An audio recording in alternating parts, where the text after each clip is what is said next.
Next on Paranormal, caught on camera. Holy dude! A demon shadow lurking in the basement. My natural reaction was to turn around and run up. But when I turned around, I slipped. An abandoned house, haunted with the ghosts of the past. Oh my God! This video was scary. Holy there's somebody out there! This was actually like a horror movie. Oh my God, what is that? A legendary cryptid, unafraid and unencumbered. I was genuinely scared for my life. Oh my God! Dueling unidentified aircrafts, taunting from above. What the hell is that? This could potentially be intelligent life and controlled by extraterrestrials. A hospital poltergeist back from the dead. When it comes to a hospital that sees death every day, there's a lot of phenomena like this. And even more paranormal footage you have to see. It looks like a person's floating through the air. To believe.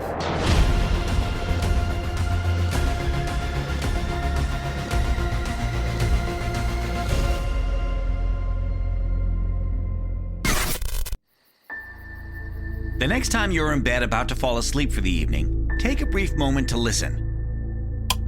Do you know the source of every last bump and creak you hear? Are you sure?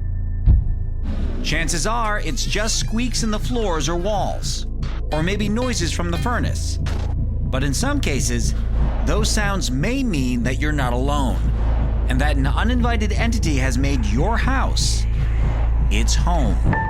Holy oh my dude!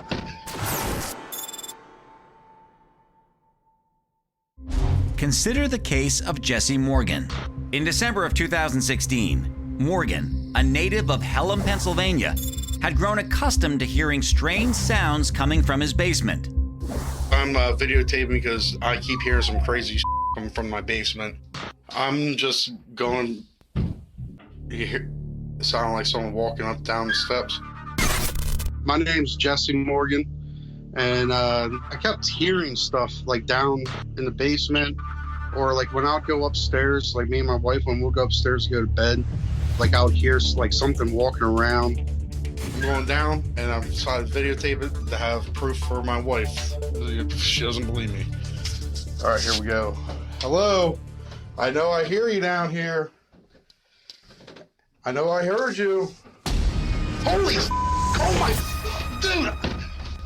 I just saw holy man. Holy dude, I swear to gosh. There's nothing down here. My natural reaction was to turn around and run up. But when I turned around, I slipped and I just fell down the stairs. Holy oh my dude! And I was in panic mode. I swear occasionally, holy, but I don't swear like that. And I was just I couldn't find the words to come out of my mouth. Holy, oh my, dude. This guy seems genuinely terrified. And when you see the shadow figure present itself from around the corner at the bottom of the stairs, you can see why. Seemingly one of the most common performances when it comes to shadow people is the peek around. Whether it be at the end of a long hallway or at the bottom of a staircase, something literally peeks around the corner, makes itself shown just enough to say, hey, something is there. And once your attention is on it, or once the camera is fixed on it, it ducks out of sight. Holy oh my dude! I just saw, holy man. You're going down the stairs and just see this creature pop its head in and out. That's pretty scary. And I think really, shadow people aren't really ghosts. It's some kind of other entity, some kind of, spiritual form.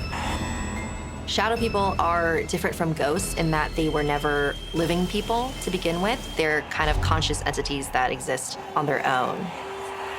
And sometimes they manifest themselves out of traumatic situations or really negative energy.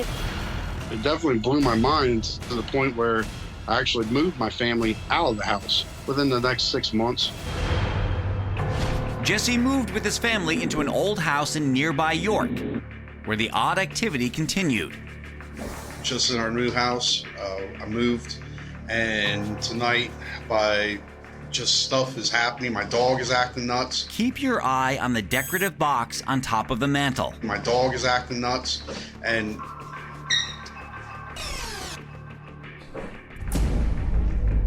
tell you the truth, I didn't do a good job looking for a new house because the house I bought, it's old, and that house just has ghosts wandering around. Like I seen them with my own eyes. The whole house kind of just has been getting crazy. I remodeled kitchen, did everything.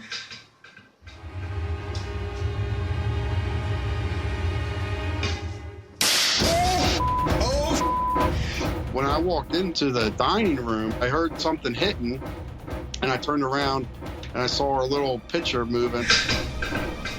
And then all of a sudden, the damn thing just came flying off at me. And then the chair came flying out. Oh my gosh, dude. Shadow people tend to be intelligent energies. They can bind themselves to people. It's not like they're residual energy bound to a place. So if you have an intelligent energy, it can follow you home. It could follow you anywhere. So let's say your house is haunted and you're dealing with shadow people, like you can move, but the shadow people are moving with you. There's a great theory, and a lot of my colleagues in the field will say, locations aren't haunted, people are. And because you have to be the right person to perceive what's going on. Take me and put me in the most haunted room in the world, and I might not notice anything. And then take somebody who's a little bit more sensitive and put them in a location, and they're going to experience all kinds of things that I haven't. Regardless, Jesse doesn't believe the shadow person from his old home followed him to his current one. I don't think it's the same one. I haven't seen the shadow guy since then. I had a paranormal investigating team come over, and there was a lady, and she claims she's a psychic, and she was really helpful. And she said, look, these ghosts, if they bother you, tell them, this is your house now, leave. And I tell you, since they've come, I really haven't had any issues. Every haunting is different. Does this haunting come with the house? Is it connected to the family? Is it connected to the individual? That's the question that remains to be answered. Holy Oh my gosh. Oh my gosh. Perhaps the most unsettling characteristic of many documented UFO sightings is their tendency to show up at exactly the moment you least expect. Say, for example, you step outside for a breather after a long day at work, looking to finally turn your brain off when suddenly, without warning, your eyes drift towards a captivating sight in the distance that you cannot wrap your head around. What is that? That's exactly what happened to Matthew Bryant. Oh my God!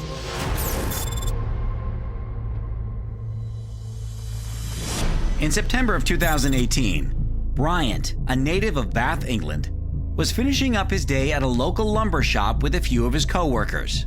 That's branched off into two, isn't it? Yeah. Oh my God! That's branched off into two. I'm Matthew Bryant. I shot the video. That is bizarre.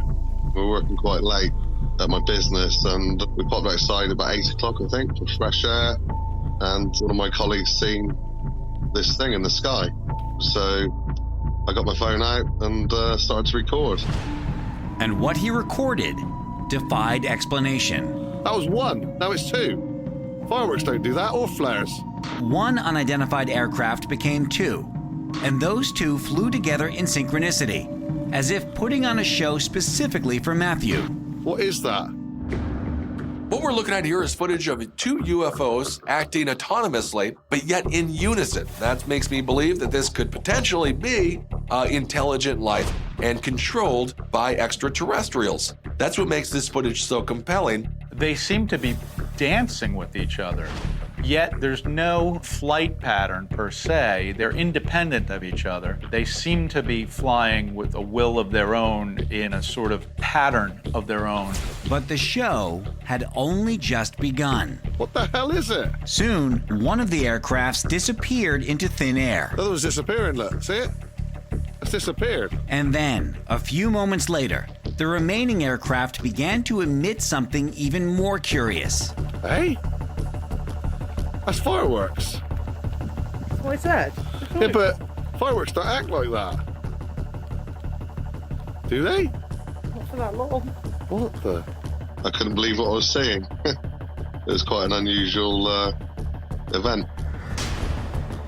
One of them seems to explode into this fireworks-like pattern, but I couldn't figure out what we have here on Earth that would act that way.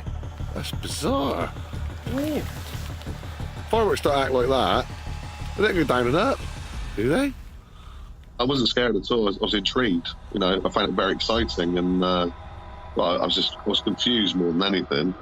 Eventually, after lighting up the sky for several minutes, the one remaining aircraft disappeared for good. Just vanished. Yeah. That's bizarre. I think I recorded it for 4 or 5 minutes, and yeah, we were very shocked by it. We have many cases of mystery lights appearing over things like military bases, airfields, reservoirs, hydroelectric plants, nuclear plants. And can we dismiss those then as just terrestrial craft, or is there something about those particular places that intrigue otherworldly visitors?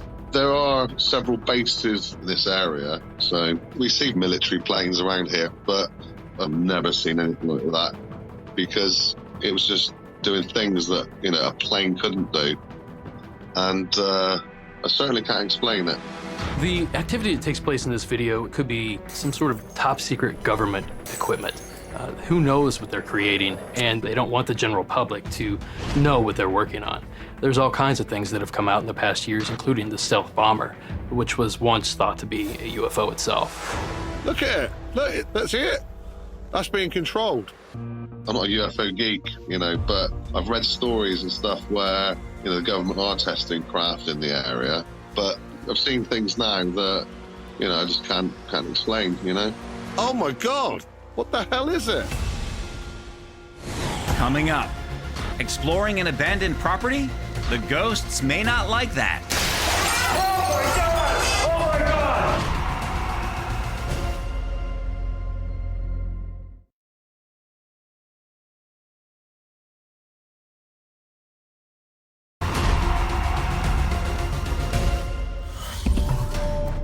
When exploring a potentially supernatural hotspot, one must carefully toe the line between curiosity and intrusion. I mean, it is so creepy here at night. To be sure, it's the investigator's job to meticulously explore a given location for any hints of the otherworldly. Look, guys, there's spider webs. Be careful of the spider web. Wow. But as ghost hunters Joe Sirigliano and Rob Bailey found out one night, too much curiosity can be dangerous. Oh my God! Oh my God! Sirigliano and Bailey, paranormal explorers and natives of Tampa, Florida, were investigating an abandoned property with a few colleagues in July of 2017. Hi, my name's Joe. My name's Rob, and I filmed this video. Wow, look at this place, guys. Rob and I came across this abandoned farm. Now, we did some research on this place, and the only thing that we could determine that at one time it was a farm, but it was also like some kind of veterinary clinic was there as well. We do know that at this point it's been sitting vacant for at least 5 years. It's actually in the woods. I mean, you have to drive like a half mile into the woods just to get to this place. Is there anything in there? Nobody's in there. When it comes to investigations, especially when you have groups coming together, there's a lot of energy, there's a lot of excitement, there's a lot of, hey, what are we gonna find? Some people are new, some people are experienced. There's a lot of interaction that goes on, and spirits take note. First, the team was searching a side room at the abandoned property when they unintentionally picked up a sign of an entity. We do hear what sounds like EVP. While they're investigating, you hear sort of underneath their conversations these little whispers. At one point, you hear a name, Joe. Nobody reacts to it on video, so they obviously didn't hear it at the time. Oftentimes they'll hear voices, and they'll say, hey, I heard somebody whisper my name. I heard something. which ironically, when we play back the video, it's spot on. And it's really unexplainable. I don't understand how it's there. A more alarming indication that the team might have been dealing with something truly otherworldly happened later in the hunt, when Rob began to feel not quite right. I don't know if you guys noticed this, but Rob smells perfume over here, and he feels sick. What are you feeling, brother? I'm just really weirded out right now. Phantom smells are also very common on investigations too. A lot of the time you would get the perfumes of what people used to wear when they were alive, things like that. That's why it's very important when you go on investigations not to wear anything scented or, like lotions or perfume, because phantom smells is definitely a type of phenomena that happens. You okay, Rob? It's kind of dizzy. Rob looks really nauseous. When I start to feel, I don't know how to really explain it. It sounds crazy, but I guess like kind of a negative energy, heavy energy. Immediately I end up getting sick. My body reacting to it, I don't know. I don't really know what to think about it. I'm worried about you, man. Feeling sick during a ghost investigation is nothing new. Anyone that's done, a handful of investigations can tell you that there are times when you feel physically ill. You feel nauseous, you feel lightheaded or dizzy, fatigued. I don't know what this sickness is, but it seems to be correlated in some way with paranormal activity. Rob, are you okay, man? This is actually a belief that is cross-cultural. The Navajos believed that the dead can come back and latch themselves to living beings, and ancient Chinese believed that if somebody didn't get a proper burial, their spirit could come back and cause illness to their family. So there is a chance that whatever was in that farmhouse was doing that to this man. But the most frightening experience for the team occurred at the end of the evening, in the middle of an EVP session on a back room at the house. Patty from G Team Paranormal brings her spirit box, and we try to capture these EVPs. Literally, we're just listening to the spirit box. We have no idea what's about to happen next. Marcus, this is the first time you get to experience an EVP session in a creepy abandoned house, man.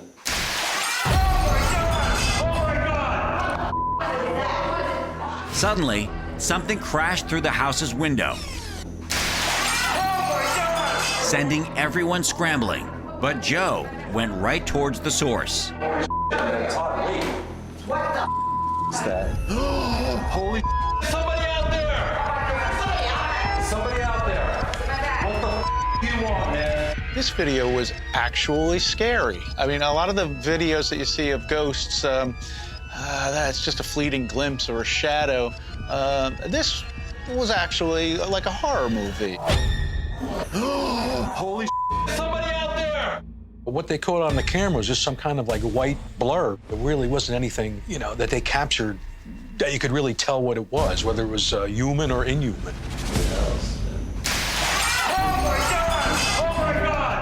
Maybe it was an attack.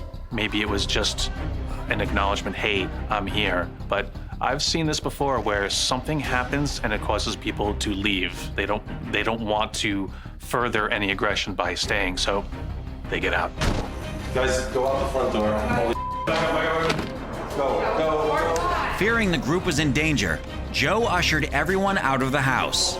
We didn't know if we were in harm's way, and I myself always feel responsible for whomever comes with us. I always want to make sure that we're safe. So at that point, I'm telling everybody to leave.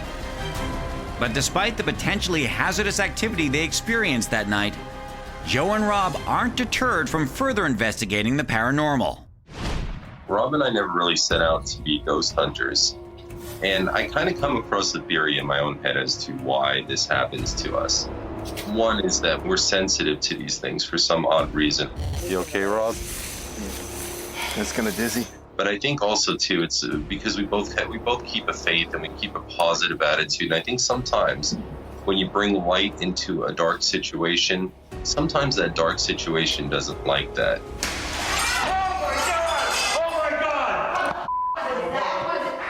Coming up, hey, a fearless Bigfoot steps out of the shadows. And later, the legend of a ghastly monster may be shockingly real.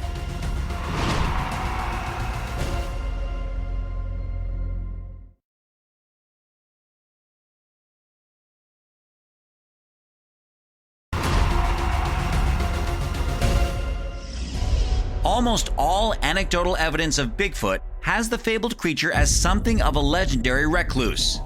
Sightings of the cryptid traditionally occur from great distances, in the middle of dense forests, with no other humans around for miles. So what one Oregon resident witnessed in 2018, not once, but twice, is truly extraordinary. Dude, what is that? It's coming over here.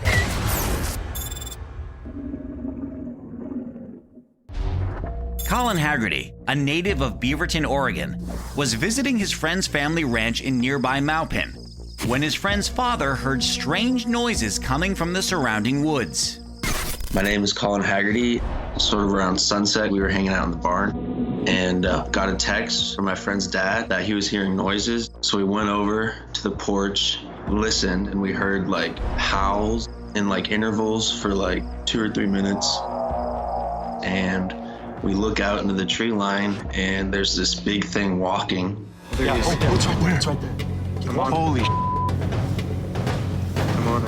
Holy I'm getting excellent video of this. I start freaking out. We're all kind of in awe because it's just right there. It's turning its head. Is it looking at us? Oh, it just turned back. Go up to it. Just turn. Where is it? Whatever this is, it seems too big to be a human, so naturally we think of Bigfoot. But there's something about this one that's different. It doesn't seem as shy as the Bigfoots that we've seen in the past. It doesn't seem to mind people watching it and shining lights toward it. It just ambles along. It's not in the woods. It's out in an open field where it can be seen and documented. Guys, do not go towards it. Now, the people who see it are all, oh my God, what's that? Don't go over there. There's a definite panic. So it's clearly not just some other person walking in the field. It's foreign enough that they're all taken aback by it. I lost it. Where is it? Oh, there it is. Keep the light on it. You can't even comprehend what you're looking at because you hear of Bigfoot, you only see like a couple videos online, something like you see a head or maybe an arm or something. Whereas we're looking at this entire thing and like your mind is just asking you so many questions that you can't even answer. Like, is this thing real? Does this mean all those videos are real? What is this thing trying to do? And that wasn't even the last encounter Haggerty and his cohorts had with a potential Bigfoot. 2 months later, another creature roamed the same stretch of land. Oh, there it is. We've seen this thing. Dude, what is that? It started off the same way.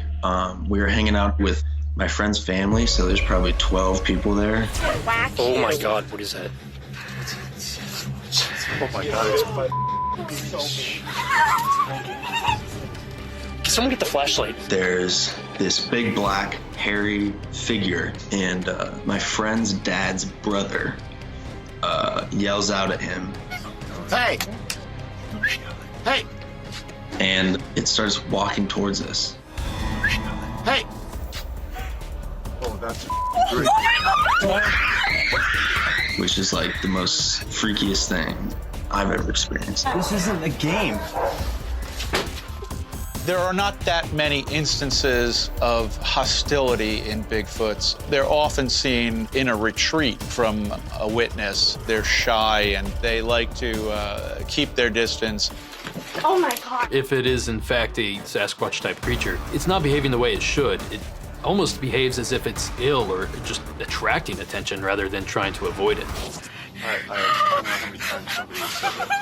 I was genuinely scared for my life, like honestly. And I was scared for everyone's safety because when something like that's running at you, like you just go into survival mode.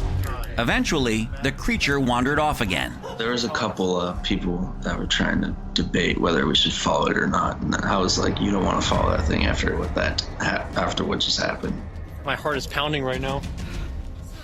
But given the location of the sightings, there is no doubt that these types of close encounters will continue.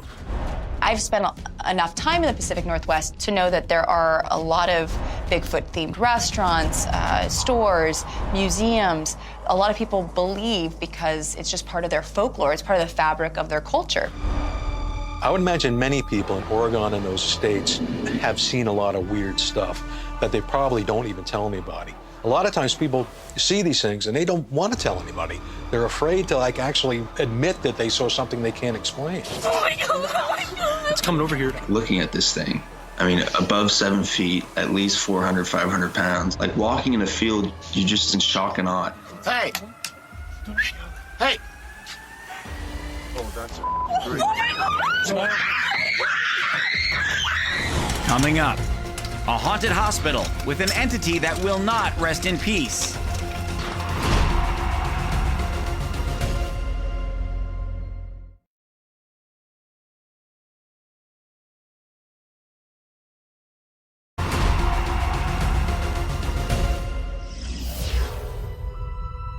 The emotions surrounding hospitals are as powerful and complicated as the nature of the institutions themselves.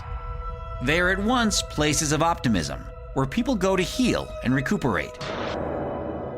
But they are also places of grief, where even extraordinary efforts to save a life are no guarantee. And at one hospital in Argentina, the spirits of those who have passed on seem very much present.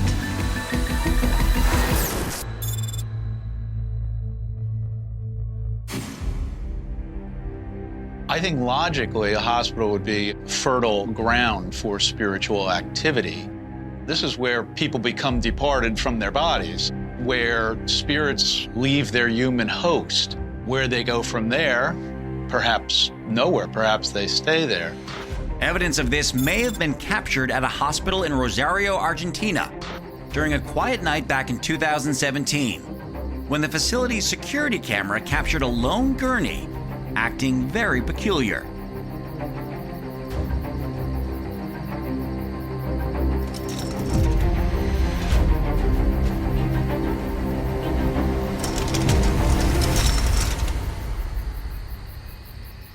I thought this video was pretty freaky because the gurney doesn't really look like it's moving because of a slope in the ground or like the wind.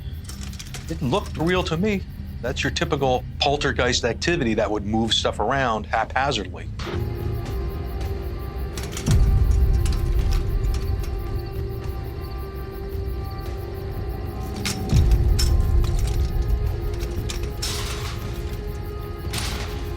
It would take a ton of energy to move something like a gurney around. Those things are pretty heavy. So if this is an entity that's actually moving this, then it must be pretty powerful to have that ability. Later, at the same hospital, another gurney was seen inexplicably moving. Only this time, the security camera was not the only witness.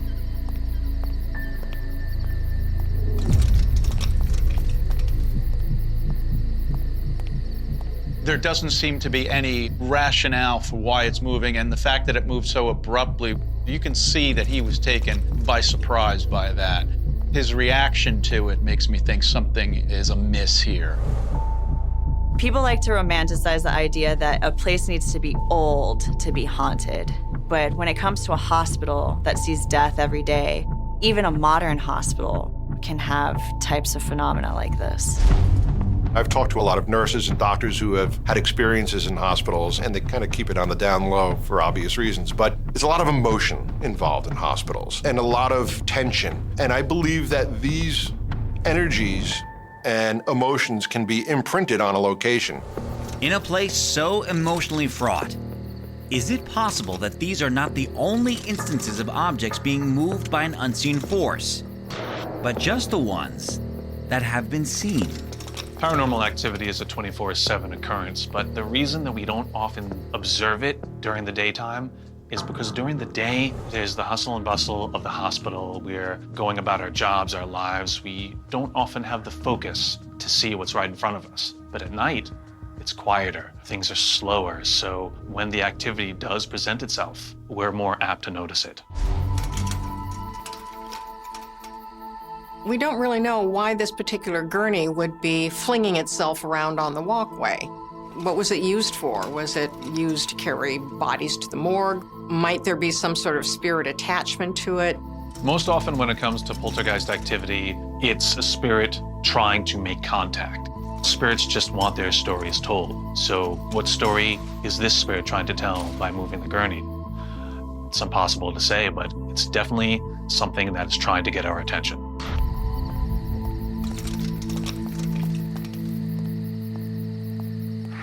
Coming up, UFOs that look suspiciously like flying humans. I mean, it literally just looks like a person is floating through the air.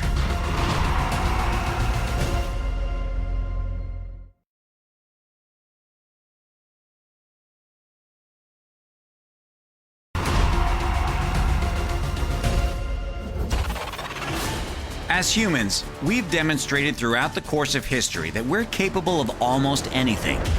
We split the atom. We put men on the moon. We built Stonehenge. Allegedly. But flying without the aid of jet fuel? It's simply not possible. Or at least, that's what we've decided to tell ourselves. A few recent sightings may just turn that notion on its head. Forever. It literally just looks like a person is floating through the air.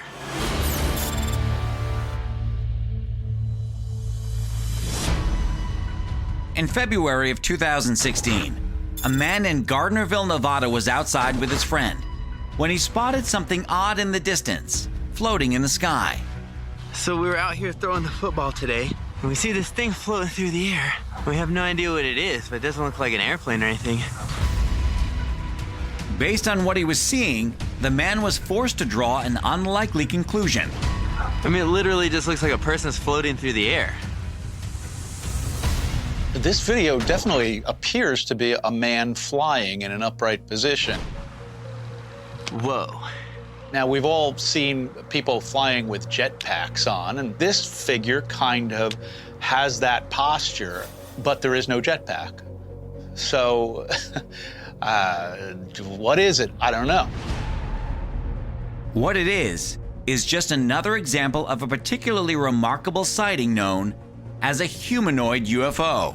This form flying through the sky is something that has been reported back to the 19th century. We've seen reports from the 1800s that are very remarkably similar to this one in the description of the figure.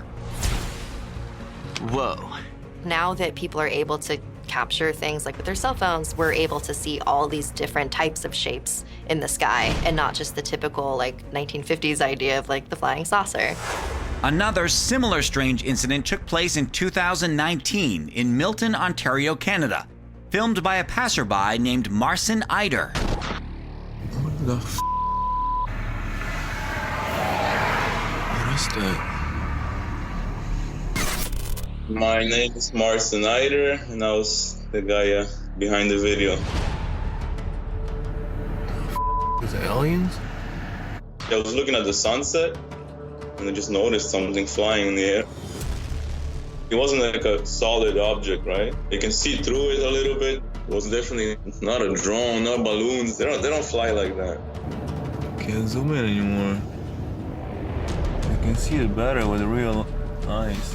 It was moving smooth, like not up and down, nothing. It was just like constantly just moving in one pace. So it looks like we have a flying humanoid, and the guy filming it is like, what the heck is this? What am I seeing? Is it an alien? Is it an interdimensional being? Are they legit like flying people? That's of course up for interesting debate. This is a fully suspended figure. There doesn't seem to be any propulsion. It's not flapping its wings like other creatures that use the air to buoy them through the atmosphere. It's a tough one. Tough to figure out just what would be holding this form up in midair like that. I was just looking at it, and the closer it got, like, it kind of looked like a UFO, the way it was flying. It was just weird, like, I had no clue what it was. Whatever these things are, it does challenge our opinion and our view on what a UFO actually is. They're no longer the flying discs or the black triangles. They're now, humanoid shapes floating through the air at 2,000 or 3,000 feet. If we look at the human advancement of what we've created as vehicles for the human race and, the difference between a buggy being pulled by horses to like the Tesla, like it's completely different, and that only happened in a span of like 100 years, like Our crafts are evolving and changing shape and changing size. Who's to say that, alien crafts are not doing the same thing? Or is it conceivable that these objects aren't an advancement in alien technology at all, but some kind of evolution of mankind's own innate abilities? ESP, telekinesis, levitation. Is it possible that we as human beings can do this sort of thing, can levitate in the air and fly? The average person says no, but I will allow for a very small percentage of that unknown, those parts of the brain that we don't quite understand yet, the abilities that we haven't unlocked or over time have lost. Is it possible? Yes. Unlikely? Probably. Is it aliens? Coming up, the most terrifying creature you've probably never heard of.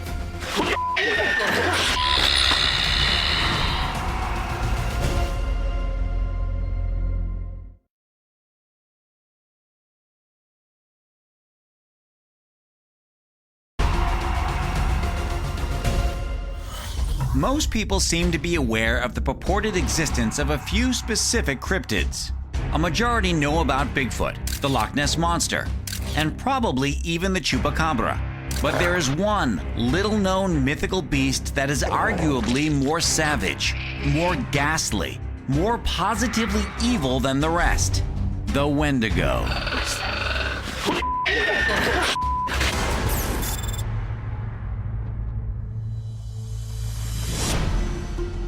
In Algonquin folklore, the Wendigo is an evil spirit that possesses humans and turns them into these animal-like creatures that are cannibalistic and can also mimic the voice of a loved one to trick you into coming closer to them. It's described as a malevolent, almost zombie-like entity that can not only devour you, but has the option of making you a Wendigo too. Sometimes death would be a better option, I would think. The Indians told very graphic and gruesome tales of what they might do to people if they encountered them. One of those graphic and gruesome tales includes the story of Swift Runner, a Cree Indian who, in 1879, murdered and cannibalized his wife and 5 children, while claiming that he was possessed by the spirit of a Wendigo. If only Kenneth Collins of Portland, Oregon, and his friends had heard these legends prior to the night of January 1st, 2014, when they explored what they thought was an abandoned house. Turn the light off. Turn the light on. Sounds like it's in the corner. Where's the exit? This guy did make the right decision by running away because they do kind of eat people, which is not good. I don't want to be eaten by a Wendigo. I've always said that. Ever since I was very young, I said, I don't want to be eaten by a Wendigo. That's one of the only things that I truly, truly know.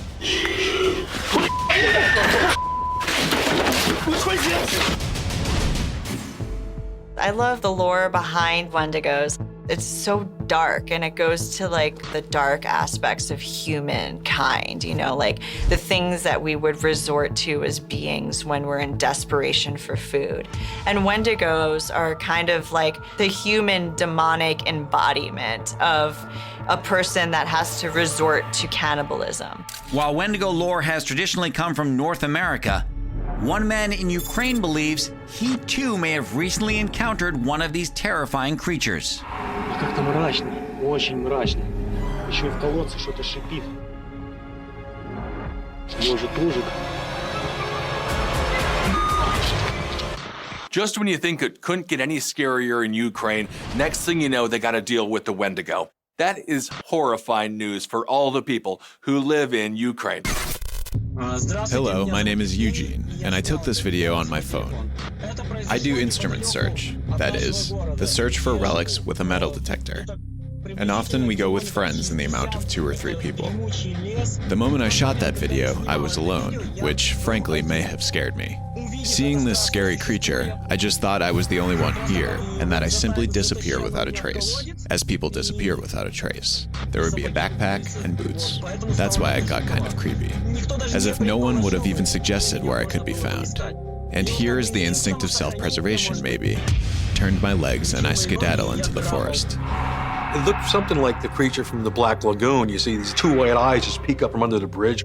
Even when you stop it, it really looks like there's no shape or form. So I don't really know, how to explain what this is.